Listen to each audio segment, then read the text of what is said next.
Hallo und herzlich willkommen zurück bei Metal Gear Solid 3 Snake Eater. Gut, wir haben in der letzten Folge ein bisschen was über die Flora und Fauna hier erfahren, haben uns ein bisschen mit The Boss unterhalten, außerdem, die uns hier als Beraterin zur Verfügung steht. Und ein bisschen was über Nahrungsmittel erfahren. Ja, und hier flattern ein paar Schmetterlinge rum. Nice. Ja, die Vögel, die jetzt hier weggeflogen sind, hätten man theoretisch auch fangen können, aber man sieht die im Gebüsch eh nicht so richtig gut jedenfalls. Oh. Ich sehe Krokodile. Beziehungsweise Alligatoren. Ich kenne jetzt den genauen Unterschied nicht. Ich glaube, das sind Alligatoren. Krokodile haben nicht so eine lange Schnauze. Oder nicht so einen langen Knubbel an der Schnauze, keine Ahnung. Krokodilmäuler sind etwas breiter. Ein Insektenmittel? Wow. Ich glaube kaum, dass wir den lebendig mitbekommen, aber... Oh. Rückt mir ja von der Pelle.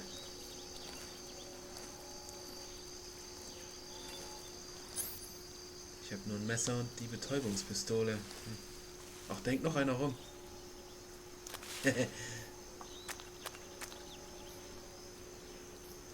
Was haben wir dort? Ein Bienennest?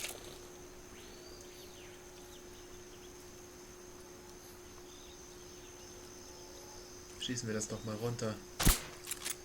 Ja, zum Glück war ich nicht in der Nähe. Gut. Jetzt bitte nicht ausschlagen. RH-Nest und Salbe. Aha. Gut, Paramedic. I see you've got yourself a Baltic hornet's nest. Baltic hornets are a variety of hornets that inhabit that area. The difference between them and other hornets is that they produce honey in their nests. Inside the nests are larvae, pupa, and adults. You can eat them all. Ooh. In particular, the honey you find inside the nest is delicious and full of nutrients. It's easy to digest and helps pep you up when you're feeling tired. In short, it's the perfect survival food. Honey can also be used as a burn ointment. When honey is applied to a burn, it creates a protective coating over the skin. When you knock down a hornet's nest, a burn ointment will appear along with it, so don't forget to pick it up. Of course, the hornets aren't going to give up their nest without a fight. If you knock a nest down, a large swarm of hornets will come flying out, so be careful. Schon klar. Aber das haben wir ja schon gelöst, indem ich von weit weg geschossen habe. So, Krokodil. Oder Alligator, ist mir egal.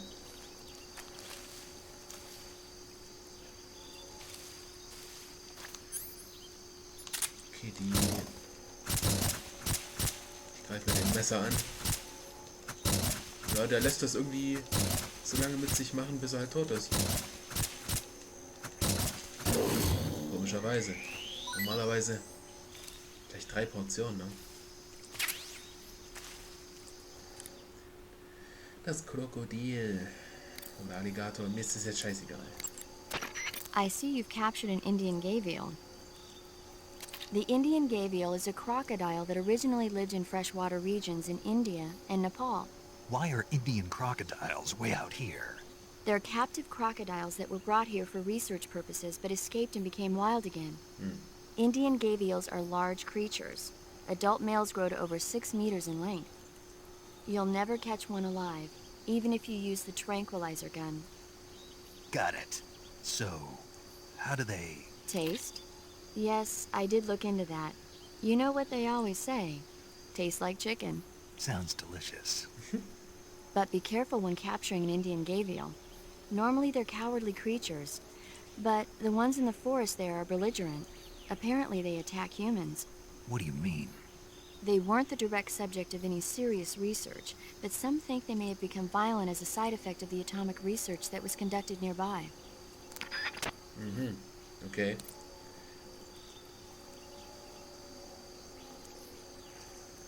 Also man hört die hier richtig rumbrüllen, aber richtig angreifen oder was abkriegen von denen kriegt man nur, wenn man sich dem Schwanz nähert, dann schlagen die ordentlich zu. Oder halt dem Maul, logisch. Könnt ihr mal ausprobieren. Jawohl.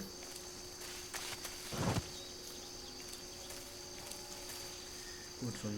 Ah, hier. Hier ist noch mehr. Oh, da liegen gleich 2 rum. Aber da ist noch ein Item.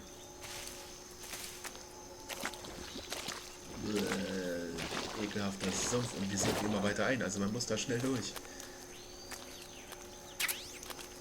Ach, ein Schalldämpfer für unsere Bestäubungspistole. Tja. Wir haben jetzt noch 5 Stück, das reicht locker. Okay, komm. Gut, ich würde sagen, wir essen eigentlich mal eine Kleinigkeit. Das haben wir noch gar nicht gemacht. Noch nicht gegessen, soll aber genießbar sein, der Pilz. Hm?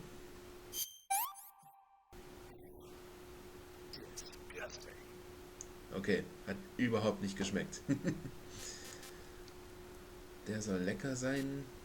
Soll sehr lecker schmecken. Also bis jetzt haben wir nur leckeres Essen dabei. Müssen nur aufpassen, dass das nicht zu lange dabei halten, sonst vergammelt das irgendwann. Dann hängen Fliegen da dran. Aber das dauert für eine gewisse Weile. Hängt vom Schwierigkeitsgrad ab. Oh. Ich glaube, die Schlange fange ich mir mal lebendig.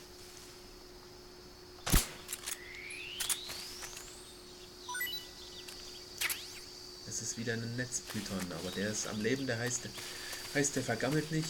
Der bleibt ewig im Inventar, bis wir ihn halt irgendwann freilassen oder auffuttern. Oder auf Gegner schmeißen, was auch immer. Gut, Doremachi Nord.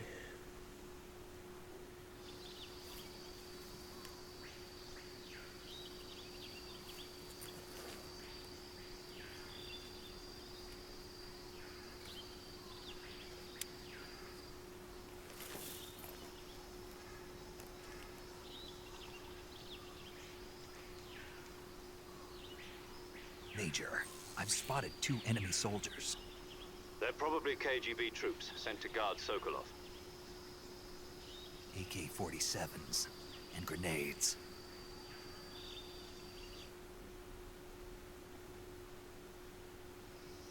Snake, your presence in Soviet territory is already a violation of international law.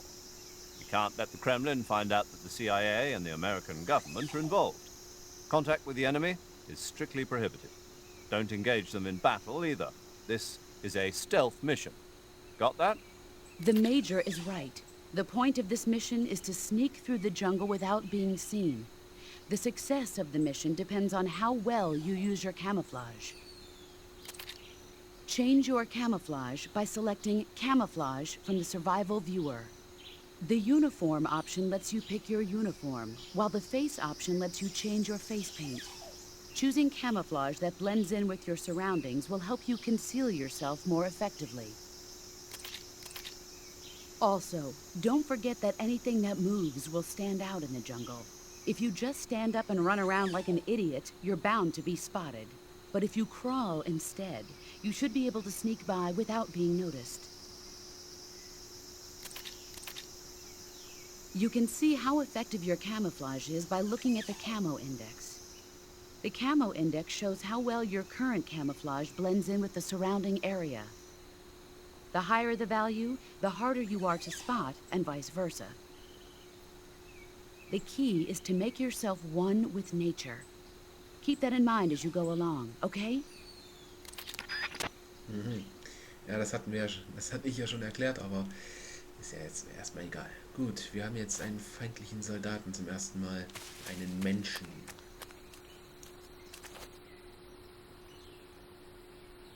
Ihr seht es gerade, wenn ich mich hier gegen das Ding lehne, 85%, im Hocken sogar 90%. Allerdings, wenn ich mich wieder davon entferne, ja, obwohl, ist gar nicht so schlecht mit 75%.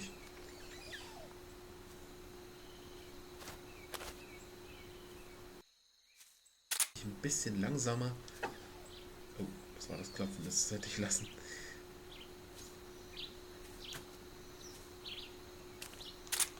Ach ja, hier ist ja noch das schnelle Nachladen. Ich habe jetzt schon zu viel die neueren Metal Gear Teile gespielt, da muss man ja selber noch manuell nachladen und nicht dieses schnelle machen. Okay, der geht jetzt hier nach rechts. Und wir schleichen uns an.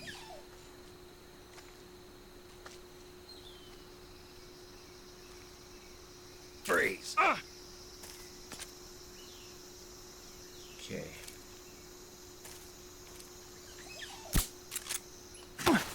Das wollte ich jetzt eigentlich nicht. Answer me! We won't hand over Sokolov. Speak. Tja. Let go of me!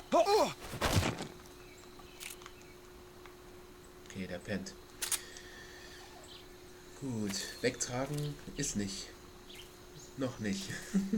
Metal Gear Solid 3 war immer noch darauf abgestimmt, dass man die da liegen lässt, wo die sind.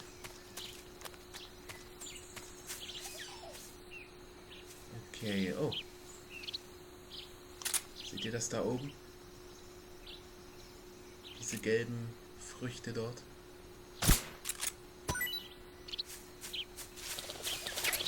Ups, C. Was haben wir hier? Looks like you found a Golova. Golova? Yeah, it's a fruit that's found only in that region. It's related to the jackfruit, which is commonly found in Southeast Asia. Jackfruit, huh? Yep, he's a cannibal. Huh? I didn't say anything. No, I'm sure you... I said, I'm sure you'd like it. Oh. Golova means head in Russian. It's probably called that because the fruit grows to about the size of a human head. It's supposedly pretty good to eat with a uniquely sweet flavor. The fruit itself is fairly large, so you can make a meal out of it. Golovas grow directly off the trunk of the tree. If you're running low on stamina, it might be a good idea to keep an eye on the tree trunks. Mhm. Okay. Na, Früchte sind doch immer eine gute Nahrungsergänzung. So. Oh, fuck. Hängt wieder ein Soldat rum.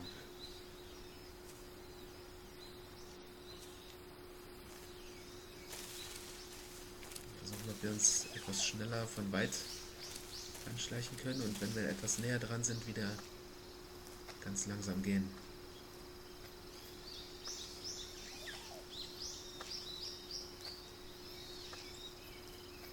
Das Problem ist, dass hier bestimmt noch mehr rumrennen. Speak.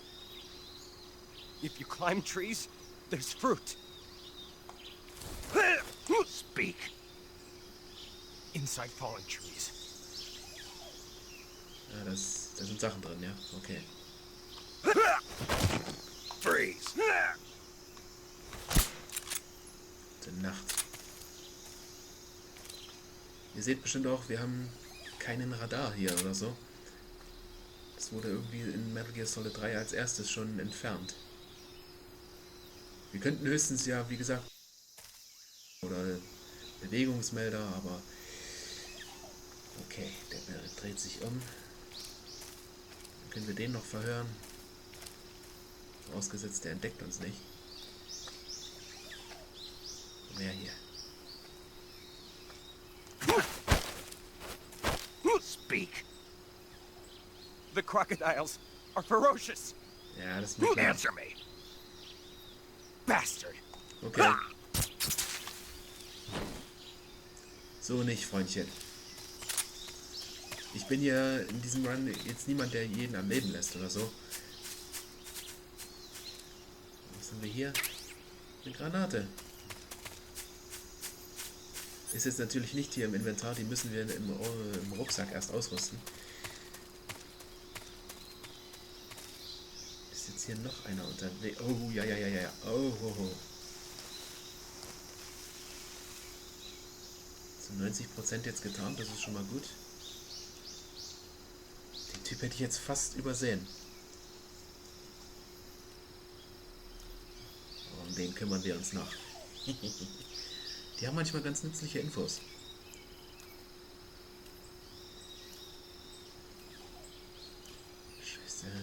Also wenn der noch näher kommt und in mich reinrennt, werde ich ihn wohl ansprechen müssen.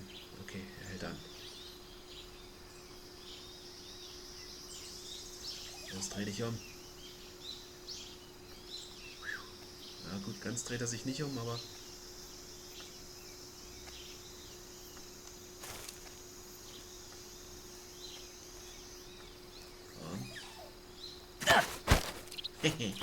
Speak. Hornets. They're terrifying. Speak. Crocodiles taste great. Speak. Noch mehr? Throw a grenade into a crocodile's mouth. Ja stimmt, die explodieren dann. Ja, so gut, so kann man es auch machen. Speak. You lousy. Drecksack. Wenn sie irgendwann keine Infos haben, oder keine Infos mehr haben, dann fangen sie an, einen zu beleidigen.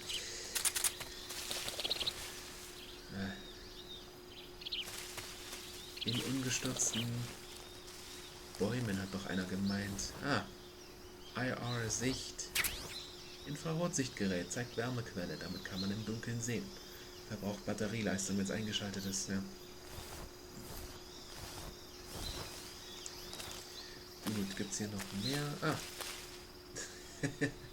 Hier haben wir einen Kerotanfrosch.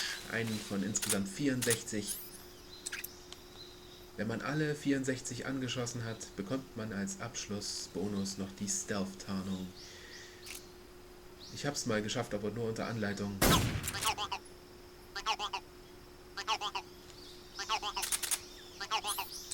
Ja, man kann Schalldämpfer an- und abnehmen.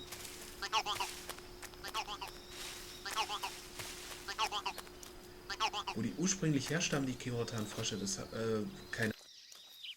Vielleicht aus irgendeinem anderen Game oder so. Ah, Munition, gut. Ich gucke hier die ganze Zeit ein bisschen nach oben, ob es hier noch ein paar Früchte gibt. Ich lasse mir bei dem LP, muss ich ehrlich gesagt zugeben, ein bisschen Zeit. Macht ja eigentlich nichts, finde ich. Ah, wir haben noch mehr Golovas hier. Ach, warum nicht? Warum nur eine?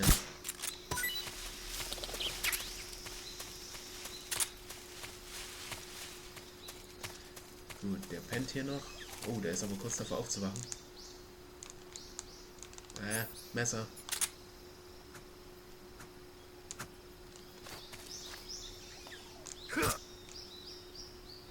So. Ich weiß, hätte ich nicht tun müssen, aber... Da scheiße ich diesmal drauf. Wo kommen wir jetzt hin? Dolly no what now. Whatever that means.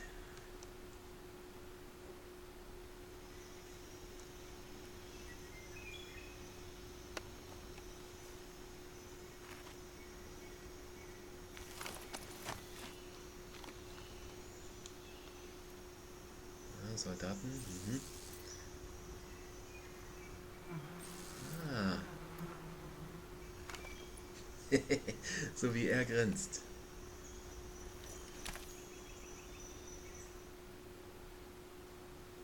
Dann schießen wir mal das Nest der Hornissen runter und das wird den Soldaten ordentlich einheizen.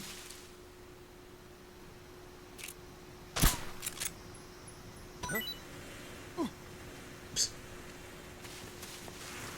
Er rennt hier nämlich dann die Brücke lang. Die Hornissen verfolgen ihn.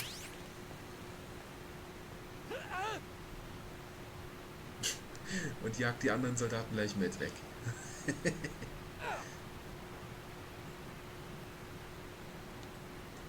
Und somit sind wir hier die Soldaten für ein Weilchen los, aber die kommen irgendwann wieder. So, gibt es hier noch irgendwas? Nur dort unter der Brücke gibt's was.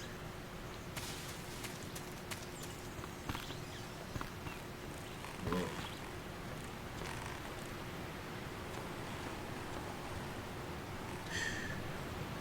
Eigentlich ein hübsches Fleckchen Erde, Celino Jask, aber wow, hier hängen mir zu viele KGB-Leute rum. Noch ein Pilz, ha? Pilz C. Was haben wir hier für einen? I see you found some Siberian ink cap mushrooms. The Siberian ink cap is a mushroom from the ink cap family. Its life cycle is transitory. As soon as the spores mature, the cap starts to turn black, liquefy, and melt away. And that's why they call it an ink cap? That's right. It doesn't really turn to liquid, but you get the idea.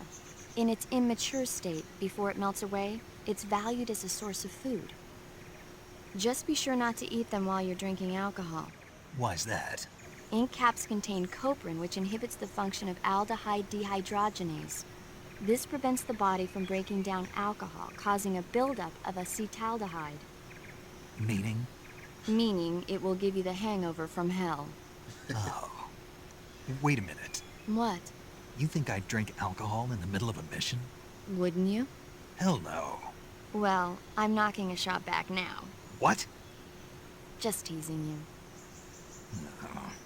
Oh, come on. Where's your sense of humor? I need a drink. Aber der Pilz, den wir vorhin gegessen haben, das war so ein Austernpilz, der hat nicht besonders geschmeckt. Dieser soll genießbar sein, aber das heißt nicht, dass er schmecken wird.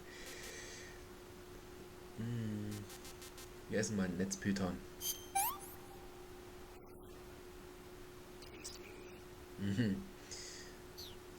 Lecker. Okay, hier sind die Soldaten lang gerannt. Werden dann irgendwann von dort wiederkommen, aber wir werden erstmal unter die Brücke gehen. Wow. Vorsicht.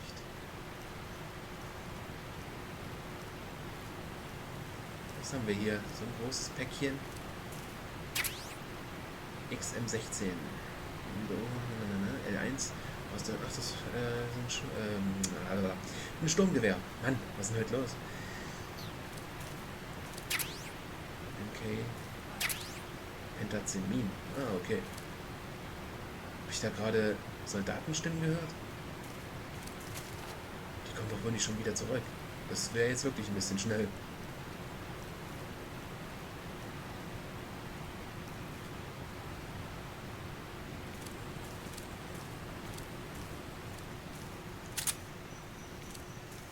Oh, fuck. Die kommen wirklich schon zurück. Verdammte Scheiße.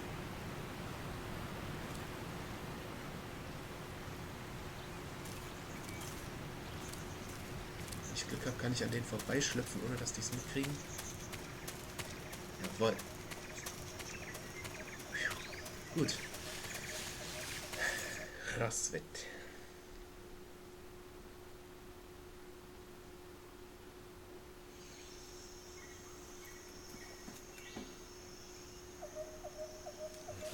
Ein Gebäude.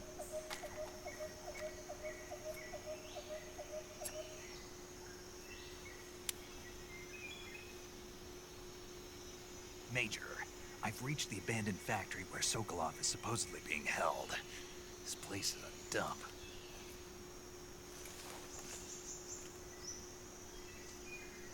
I can't see Sokolov from here.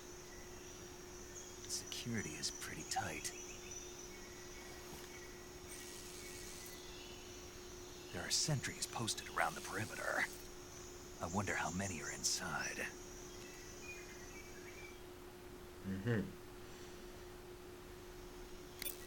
Your objective, Sokolov, is inside the factory. They should be holding him in a room in the northeast section. Northeast section. Got it. Be careful. Your mission is to bring Sokolov back alive. He must not be exposed to any kind of danger. And do not approach Sokolov while in the alert phase. Right. Oh, and one more thing, Snake. You mean there's more? No, it's just that when you get to Sokolov, I want you to tell him something from me. And that is? Sorry for being so late. Is that all? Yes. Understood. Beginning my approach to the target. Gut. Diesmal gleich ein ganzes Gebäude vollgestellt mit diesen Soldaten. So, aber wir werden jetzt erstmal ein bisschen Rat holen. Keine Antwort von The Boss. Okay. Snake, Sokolov is imprisoned in the northeast area of the factory. Got it. To the northeast. Yes, and don't engage the enemy. The object of this mission is to bring Sokolov back safely and nothing more. Contact Sokolov without being spotted by the enemy and bring him out discreetly. If you must dispose of an enemy, do it with the tranquilizer gun. Paramedic. That area is home to the Sunda whistling thrush. The Sunda whistling thrush is a bird native to Java and Sumatra. It's distinguished by its large blue body and long beak. It really stands out in the forest. If you're aiming to catch one alive, use the tranquilizer gun. Got it. So... How does it taste? yeah. I don't know. You don't know. The guide doesn't say. I guess there's no reason you couldn't eat them. Oh, I see. But it's nice and plump, so I'm sure it'd make a hearty meal. That's a good point. Gut. Aber wir werden hier erstmal speichern. Ich sehe gerade wieder nicht auf die Zeit geachtet. Do you want to save? Ja. Mal sehen, von welchem Film sie diesmal spricht. Sie hat ja verschiedene Auflage.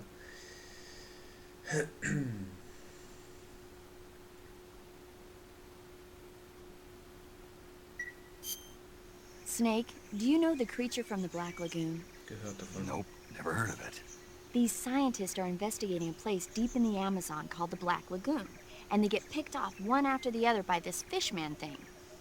And there was this scene when the heroine is going for a swim, and the creature sneaks up on her from underwater. Oh, I thought my heart was going to stop. I mean, of course, the 3D effects in It Came from Outer Space were a lot more intense, but... It wouldn't be referring to you coming from outer space, would it? How rude! Why do you say that? Because no one on Earth could be as charming as you. Fine. I'll just get to the point, Snake. Be careful of what's around you when you're in the water. Just imagining you swimming in those jungle rivers makes me think of you being attacked by a fishman. I appreciate the concern. Fishmen aren't the only things that'll attack you in the water. Really be careful out there. Okay. And don't be attacking any pretty girls going for a swim, either. Are you calling me a fishman? You started it. Ja, sie ist ein Alien. Gut. In der nächsten Folge werden wir uns dann hier um dieses Gebiet kümmern. So. Bis dahin.